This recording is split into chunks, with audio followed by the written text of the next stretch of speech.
seguir aquí. Los voy a molestar otra vez. Bueno, el segundo tema que el doctor Martínez Buitrago y sus compañeros me pusieron fue el de reconstitución inmune. ¿Sí? El síndrome de reconstitución inmune, ahorita me van a poner la presentación, tiene mucho que ver con lo que nos acaba de platicar la doctora. ¿Sí? Seguimos con una gran cantidad de personas que tienen una presentación tardía.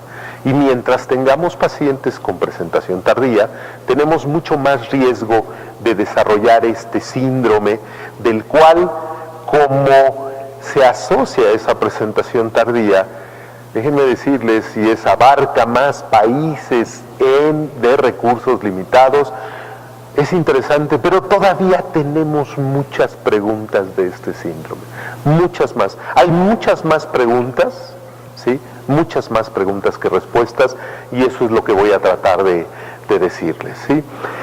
El síndrome de inflamatorio de reconstitución inmune, mencionado en español como SIRI, son alteraciones inflamatorias con el empeoramiento de infecciones, y tengo que decir neoplasias, aunque son neoplasias asociadas a procesos infecciosos, que estaban preexistentes, ya sea se habían notado o no se habían notado, y que se hace manifiesta esta reacción inflamatoria después del después del inicio del tratamiento antirretroviral, ¿sí?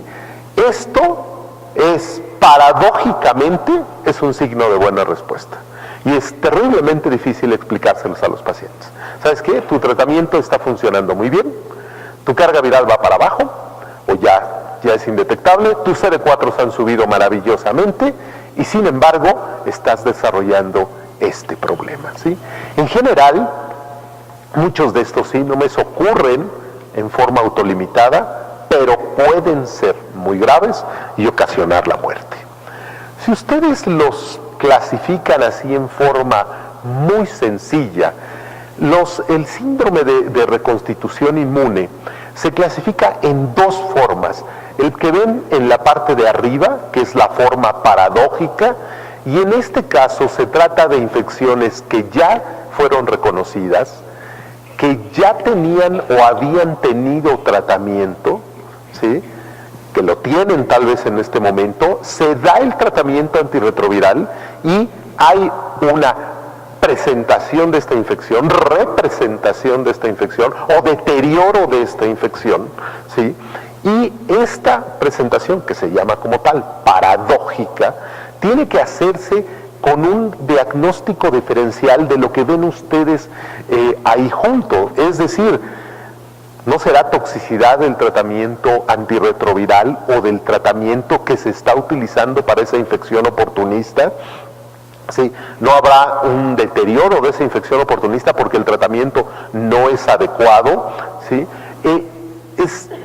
No se está tomando bien el tratamiento, ¿sí?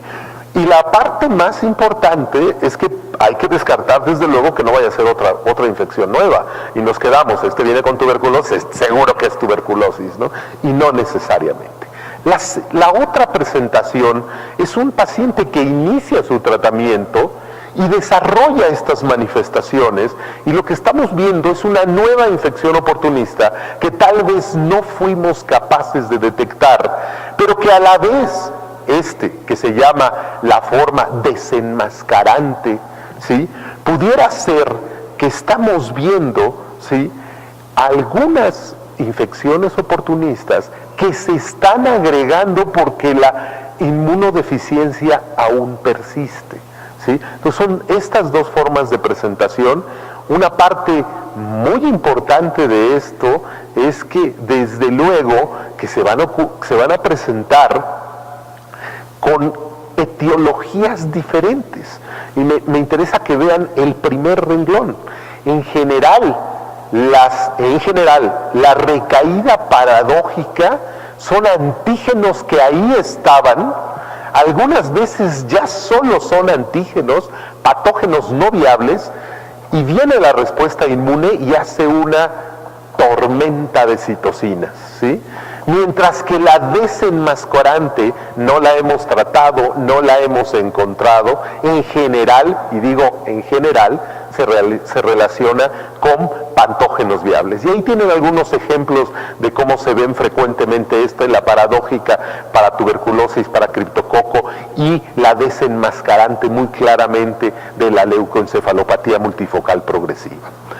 En general, porque, insisto, hay muchas cosas variantes y muchas cosas que no han sido adecuadamente descritas. En general, estas manifestaciones inflamatorias ocurren 1 a 4 semanas después de haber iniciado el tratamiento, correlacionan claramente con el incremento de los CD4 y generalmente tienen características no muy habituales, ¿sí?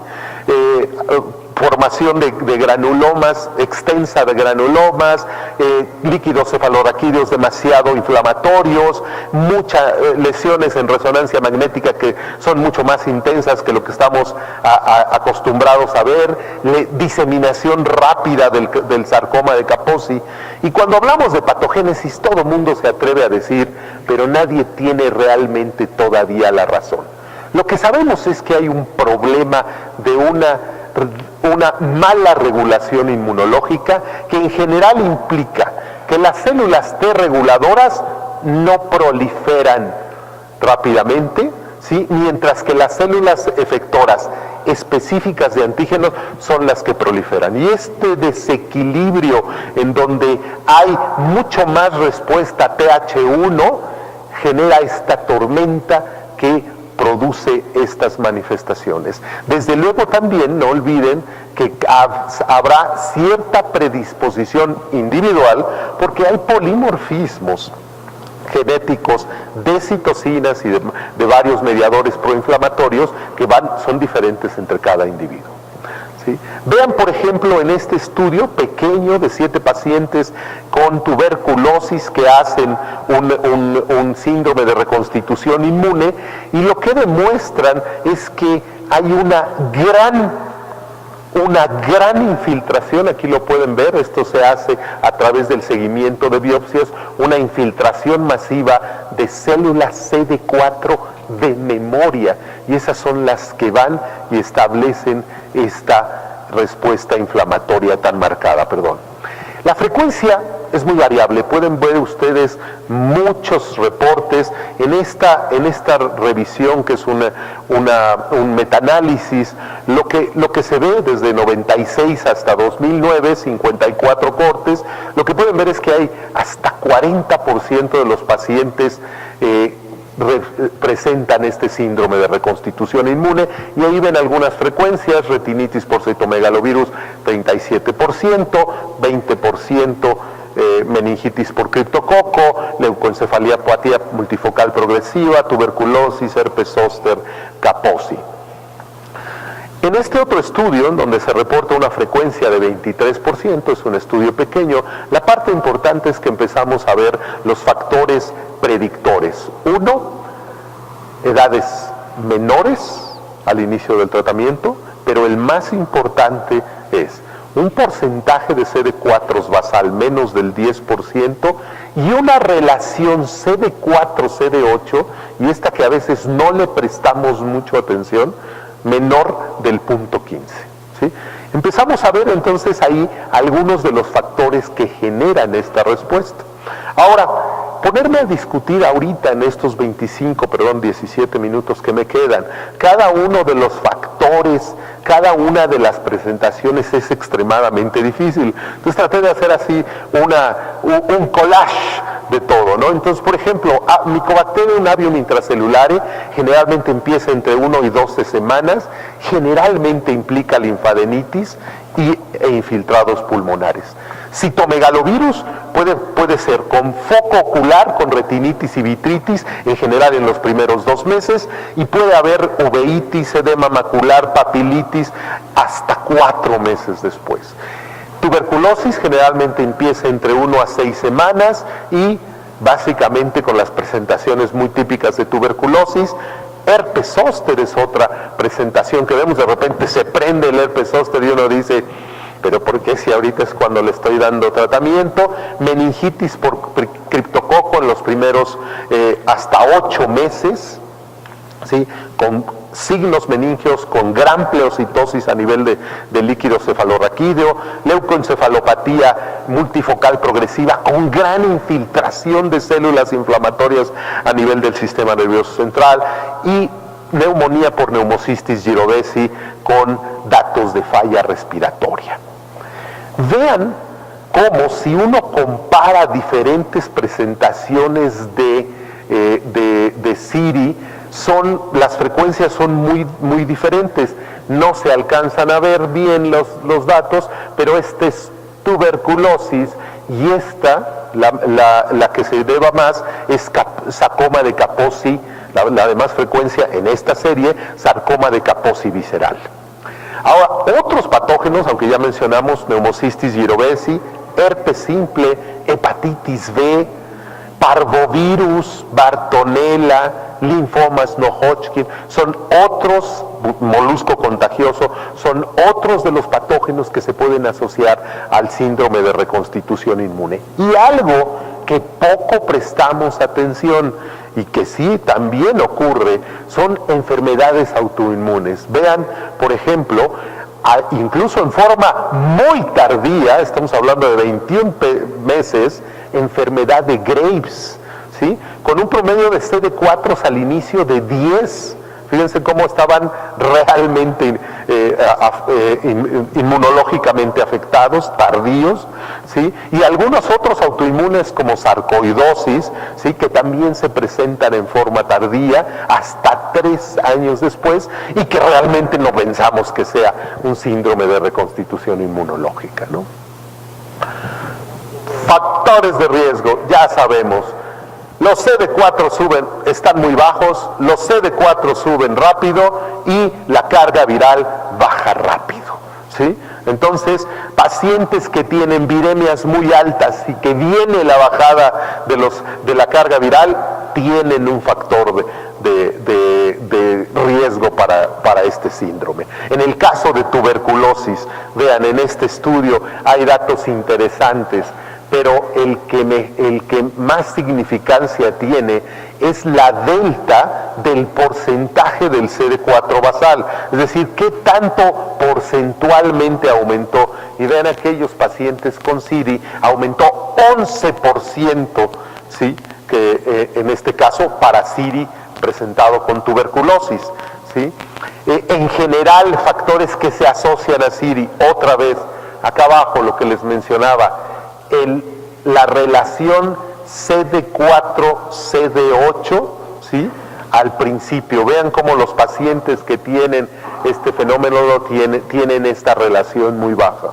No sé si les ha pasado a ustedes, recientemente estamos viendo muchos pacientes cuya relación CD4-CD8 ya en tratamiento sube a más de 1, cosa que antes no era tan frecuente que viéramos. Vean también CIRI y disminución de carga viral. Los que tienen CIRI son los que están en la raya negra, y vean cómo la disminución en la carga viral es mucho más pronunciada en estos que desarrollan CIRI. Algunos otros factores de riesgo que son considerados son el uso de inhibidores de proteasa, ¿sí? Y desde luego en tuberculosis, enfermedad muy diseminada, ¿no? Este uso de inhibidores de proteasa reforzados, ¿sí?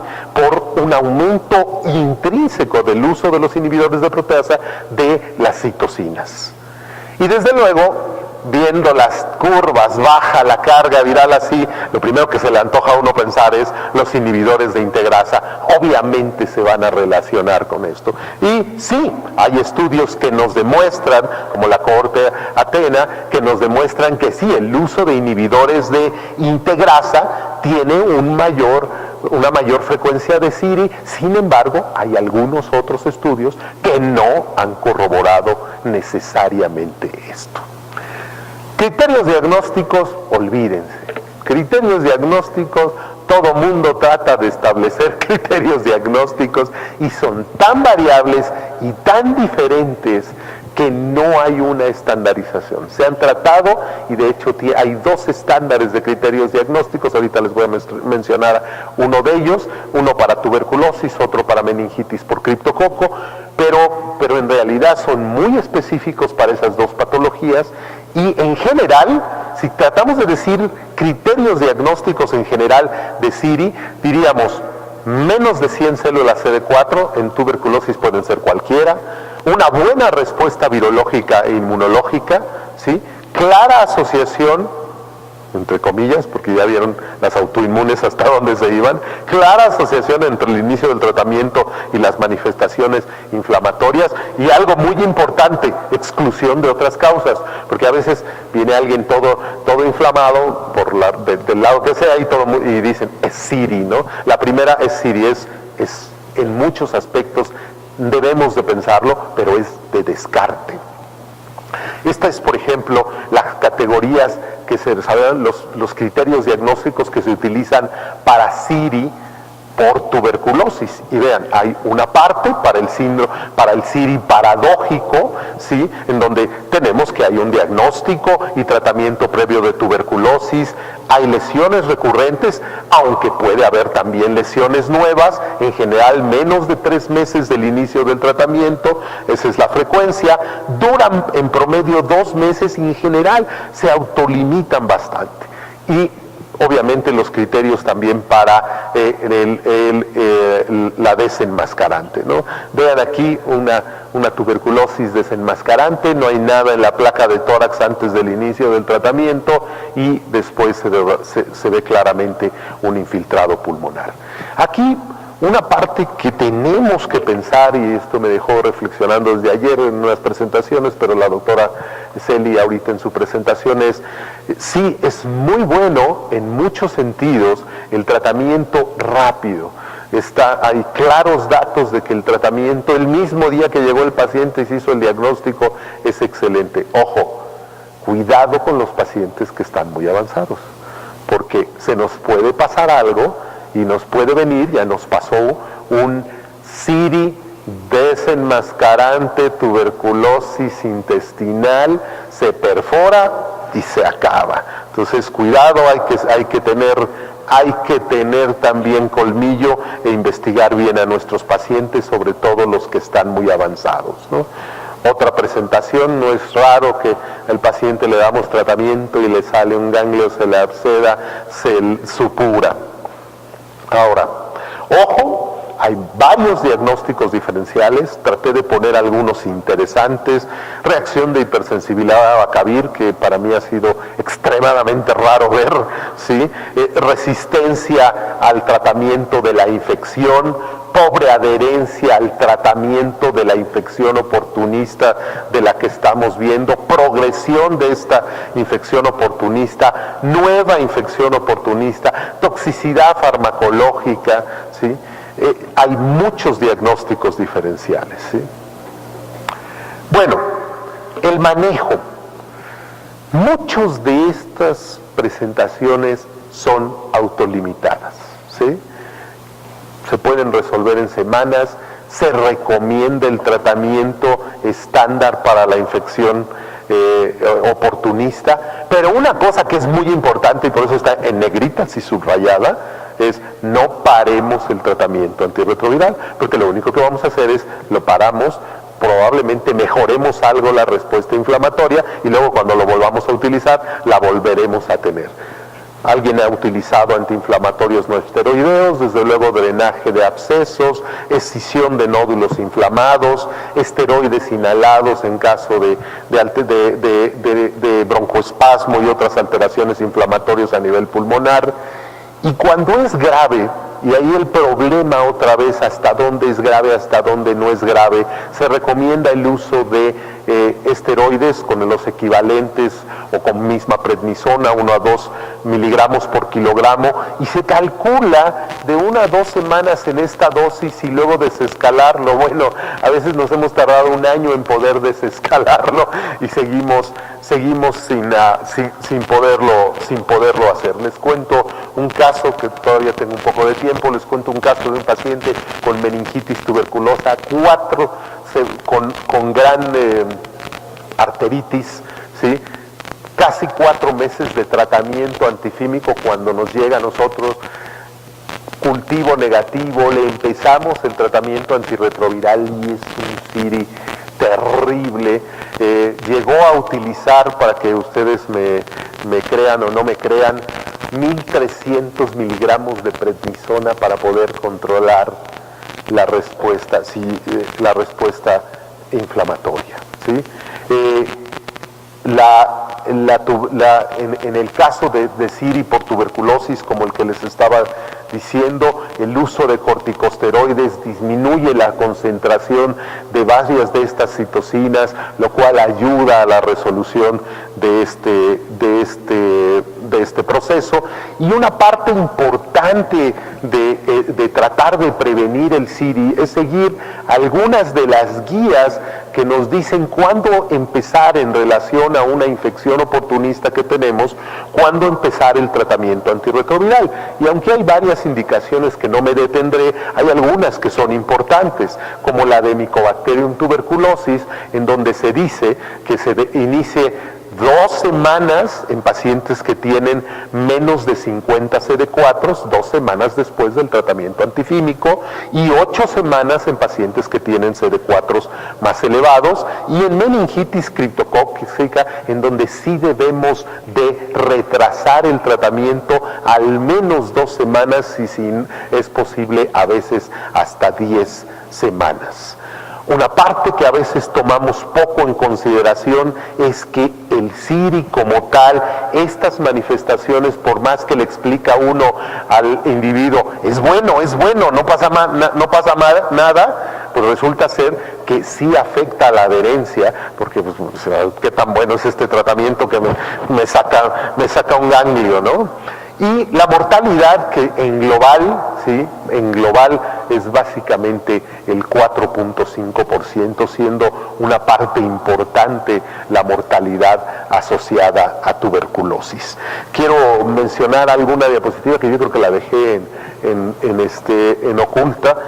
Hay algunas otras manifestaciones de CIRI que no necesariamente tienen que ver con el tratamiento antirretroviral, y me refiero a pacientes con otras patologías. Y quiero aprovechar porque hace 2 días perdí a una paciente, una gran amiga, una jovencita de 22 años con una leucemia aguda, a la que le trasplantamos médula ósea en forma halogénica, y el día 21 exactamente después del trasplante, ella hizo un síndrome de injerto, en donde es muy semejante a esto, es una tormenta de citocinas, se le inundó el pulmón y desafortunadamente hace 2 días ella fallece, desafortunadamente no solo en el tratamiento antirretroviral, y ojalá ella pueda estar escuchando esto y que siempre la vamos a recordar. Algunas conclusiones. El CIRI es una complicación del tratamiento que causa morbilidad, costo considerable y que puede afectar la adherencia, no lo olviden. Su impacto en lugares como nuestra región, en donde la presentación avanzada es importante, es muy importante, y su frecuencia puede llegar a ser 20 a 35%. En general, el mayor riesgo de estos síndromes es que se pueden presentar en forma típica y tener un manejo inadecuado, y el peor de los inadecuados manejos es suspender el tratamiento antirretroviral. Ocasionalmente se va a asociar con grandes problemas, ¿sí? Como una perforación intestinal. El mayor riesgo es en los pacientes que tienen CD4 más bajos y que recuperan rápidamente esos CD4 y bajan rápidamente su carga viral. La mayoría de los casos ocurren dentro de los 60 días después del comienzo, pero hay algunos que ocurren 2 años, y ya vimos algunos ejemplos de esto, ¿sí? Predominan mucho Mycobacterium tuberculosis, la familia herpes, en algunos sitios endémicos criptococo. El CIRI se puede hacer más frecuente, en especial para tuberculosis y criptococo, cuando empezamos los 2 tratamientos al mismo tiempo y no dejamos un tiempo de actuar a los agentes en contra de la infección oportunista, y la falta de estudios comparativos bien diseñados obliga a decir que el tratamiento realmente es anecdótico, ¿no? Esto que yo les digo, a veces le di un año, bueno, pues nadie dice exactamente qué tan año, ¿no? Y la patogénesis está aún por precisarse. Les recomiendo este artículo que salió en el 2015, ¿sí? En Immunology Today, que nos habla un poco en general de qué ocurre. Vean cómo hay una gran cantidad de antígenos, hay una inmunidad celular disfuncionante. En ese contexto iniciamos el tratamiento antirretroviral y provocamos esta tormenta de citocinas que nos lleva a los síntomas del CIRI. Una de las preguntas en el título de la presentación era prevenirlo. ¿Cómo lo prevenimos? Para prevenirlo deberíamos de tener personas que se diagnosticaran más temprano y que empezaran más temprano los tratamientos, y conforme no lo hacen y están en etapas avanzadas, lo que tenemos que hacer es detectar bien a las infecciones oportunistas, tratarlas bien y guardar esta relación entre el tratamiento de las infecciones oportunistas y el tratamiento antirretroviral. Algunas interrogantes dentro de muchas que hay es: ¿cuál es el tratamiento óptimo? ¿Son los esteroides? Pocos ensayos y no resultados de algunos inmunorreguladores, ¿sí? Hay esquemas que pueden tener diferente riesgo, como son los inhibidores de integrasa, y no sabemos el papel de otros medicamentos, como por ejemplo los inhibidores de CCR5. Los dejo con una linda frase de Simón Bolívar. Ojalá Simón Bolívar no se esté, yo creo que sí se está retorciendo en su tumba por cómo se mal ha utilizado su nombre, y ojalá podamos todos aprender de todas las derrotas que hemos tenido como médicos tratantes. Muchísimas gracias por su atención.